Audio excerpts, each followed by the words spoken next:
So, did you guys see this thing on ESPN where they had a horse competition because that's the only thing you can do while social distancing, They sports should wise? have they should have just simulated one. It might have been more entertaining.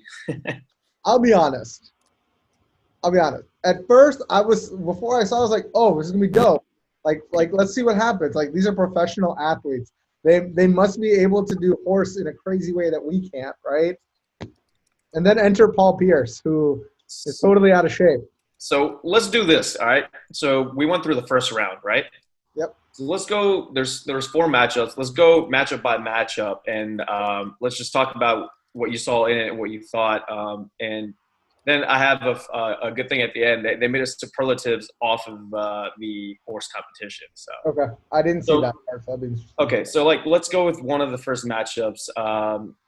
One of the big ones that I was like interested to see was they had Trey Young versus Chauncey Billups. Yeah. I saw this is So the cool. way I thought it was going to go down was Trey Young's going to pull up from deep like every time or do some crazy layups or something. And then Chauncey Billups is just going to try the matchup and maybe get a letter or two here or there. Yeah. But what happened, Gogia? Dude, it's big shot. It's big shot, man. The Chauncey wait, is Chauncey Billups a big shot? Wait, what is his nickname? Big shot. It is Big Shot, right? Yo, he made him go step in the dirt to hit a three, and he couldn't do it. That's what happened. Yeah, it was great because he was talking about during it. They're like, "Yo, like your court is unique. On one side it has smooth, and on the Yeah, other it's big shot." And they're like, "Can you talk about those accolades?" And he's like, "Well, he's like the names that you have, they have to be given to you. You can't just come up with them. Obviously, unless if you're Kobe, which that works." yeah.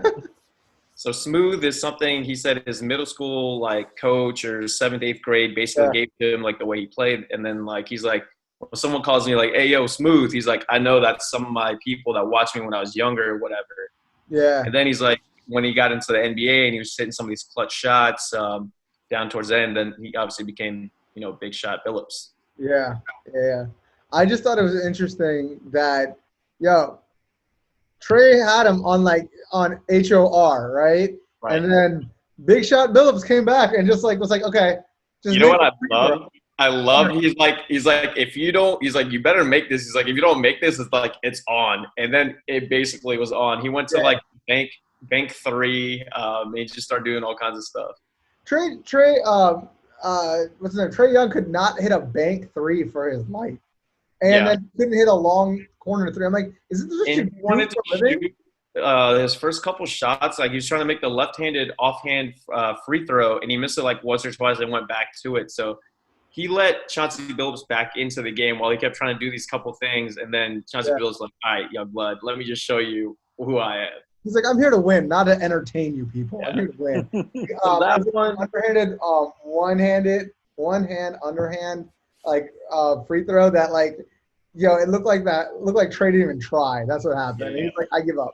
I yeah. can't do it. So I mean, that was one I was definitely looking towards. One of the ones that I honestly had no idea what I was gonna watch was the Mike Conley and Tamika Catchings. Yo, I thought after the 360 layup, first of all, that's Yeah, how it start. Like it started like in the third like try. It was like a 360 layup. I was like, oh, they're gonna turn it on. Like yeah. Mike Conley might lose, but he made it. So damn it, Yo, let me tell you, Mike Conley's offhand shooting is fucking amazing. dude. He could win this whole thing because he can do it. He's gonna make everyone do it with their left hand, and he's so good with his right that it Yeah, doesn't his right hand looks so like normal, like he's ambidextrous. Like he was shooting a lot of times I forget. I'm like, yo, he just shot that right hand. He's left-handed. Yeah, 100. But I percent think that one was an entertaining one. I like that Tamika Catchings, like she was doing like those like 360 layups and banks and stuff, but I think she had it the worst. She was playing outside in like the cold with like a shit ton of wind. Yeah, dude, that was terrible. But the last how she lost was dope because it was Mike Conley. It was a reverse layup or it was an opposite hand layup, but over the hoop. Yeah, Remember, had to go over to go in. And when he yeah, made that, I was like, yo, what? Why isn't he doing this in the NBA? Because that exactly. didn't hit anything. He was one of the guys in the first round that just like he's like, once I hit the first one, he's like, oh, okay, I feel pretty good. I'm like, he didn't miss anything. 100%, dude. I mean, he's one of those guys, just like as a career, where I was like, it was like a few years of Memphis was really good with him and Marc Gasol, and then like it just didn't work out anywhere. And I thought now with Utah they could do something with him, Mitchell, and Rudy Gobert, but that didn't turn out. I mean, Again, yeah, this one was. I think this one was a little bit more fun to watch. And I honestly enjoyed it because they interviewed Tamika Catchings about Kobe, and like they grew up when they were little kids together. So like she was talking about her career, like she's like honestly, it's like it was soccer, and then basically transitioned towards basketball, and then like she had a great career, obviously, and then bringing her to play against. Hall of Fame this year. Yeah, exactly. So they're asking her about going in with this group, and she's like, it couldn't be any better because like Kobe, she knew since a kid, and Tim Duncan, etc. You know, like it's great. Yeah, that's pretty dope. Pretty dope. All right. The next one I thought was hilarious, and it was perfect. Exactly what I like to see was Zach LaVine versus Paul Pierce. So this is the most athletic person ever. And the least fattest, like terrible person. Paul Pierce looked so out of shape. Yo, there was one. I forgot. I think it was the one where he's supposed to tap it and do a layup. And Paul Pierce tried to say, yo, he got it. I can't. Paul Pierce barely tapped, and then he just threw the ball, and he's like, he's got it. Dude, it was so funny. Because one of them let's take Zach LaVine here. Like, Zach LaVine basically was like, how can I play the fucking system? I can't dunk, but he's like, I'll touch like 3 parts of backboard and then lay the ball in. Dude, it was, 100%. He's like, tap 3. And I was like, yo, you're just trying to dunk. You know that Paul Pierce can't dunk anymore. Yeah, so the first one, right from the get-go, he goes, yo, man, he's like, screw this. He's like, I'm going to give you a letter. He's like, I'm going to start you off with a letter. And he, like, starts on one side. He's like, you got to touch the ball and come underneath and do a reverse layup. And then I'm like, Paul Pierce could barely get off the ground right now. And the funny thing is, Paul Pierce – oh, wait, no, before I go to that part, it was funny. One of them, I forgot what Zach LaVine did, but Paul Pierce was looking at the screen like, yo, is he editing this while it's happening? Yeah. Like, yo, he got some Photoshop or something going on right now. Like, he's like, did that go in? He's like, nah, what? Nah, go in. You Photoshopping or something, right? But no, before that, the funny thing is Zach LaVine beat Paul Pierce in the one thing he should be able to do: shoot, just shoot. Like nothing difficult, but he kept missing his shots. So man, that was entertaining from like just it being just totally funny. Otherwise, Paul Pierce is getting his ass handed to him. I'm a huge fan. I love it. That's funny. He didn't score. I don't think he scored a single letter. Right? He got goose egg. He got swept. Yeah, he did not. He was there for entertainment value, nothing else. The way that was set up, when I saw Zach LaVine and Paul Pierce, I'm like, that is just two completely opposite ends. Like this is not going to go well at all. Yeah, 100%. I was like, if they let them dunk, Paul Pierce would just be like, I give that a 10. I don't know what you want me to do. Paul Pierce dunk, he just holds up a sign that says 10. Yeah, 100%, dude. That one was the funniest one by far. Yeah.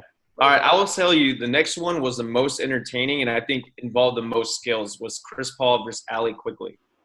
Oh, man, 100%. Allie was creative. Nasty, dude. She is nice. She is money from every shot that she took was basically money. But I love the creativity that both of them are bringing. Like, she did, like, the typical stuff that you would expect in a horse. Like, she sat down on the ground. She's like, okay, I'm going to bank it in. Yeah. And Chris Paul, like, he had the awesome shot where he was at the free throw line. He's like, okay. He's like, you're going to do a 180 rotate and then shoot with your hand, which was awesome. Like, just to see. While you held your ankle or whatever, right? Now, oh, yeah, he was holding his leg while spinning 180, yeah. And I was like, yo, are you on drugs? Yeah, I know they're not drug testing right now. Is that what happened just now? So, I think I liked because they're both actually trying really hard to beat each other. Like, the other ones were like, we're kind of going, whatever. Like, these two were competitive as hell. Yeah. The thing that was weird was there was no consistency. They were taking shots, like, whenever they wanted to. So, like, typically the standard is if you make the shot, they make the shot, you get to pick the shot again. Like, you keep going until that first person misses. Yeah. They just alternated whenever the hell they felt like alternating. I feel like maybe when they did it live, they had a bunch that went through that, like, they're like, it's been an hour and 45 minutes. No one wants to watch a shitty Zoom call, okay? Yeah. No one wants to watch a shitty Zoom call where there's no dunking. Get out of here. Yeah, but I mean that was by far the most entertaining because it was actually creative, like, and it was like old school, like let's sit on the ground and bank shot stuff like that, like you were saying. So Yeah. it was actually like how it's supposed to be. Yeah. At the end of the day, it was okay. It wasn't the greatest, but there were some that kind of sucked. There's some entertaining, like just watching Zach Levine. Absolutely anything that he did, you knew Paul Pierce had like a 10% chance of making. And Oh, then like they finished, like I like finishing it off with like Chris Paul watching that. That was fun. yeah, 100%. So the matchups for the next round are Chauncey Billups versus Mike Conley and Zach Levine versus Ali I Quigley. think I think Mike Conley takes it, and then um Zach Levine, if he wants to be a dick, can take it easily because he's going against her. But if it comes down to shooting, she can kill him if she gets the first shot. That's what I was gonna say. It depends on who gets the first shot because Yeah. she's gonna do some shit where he has to like hike the ball into the hoop and he's gonna go. This is how Paul Pierce felt, isn't it? This is how Paul Pierce felt. No, but she's wet. Her shot is Yeah. Oh, 100%. ridiculously wet. I think it's gonna be a Billups Quigley final. I think that's what it's gonna be.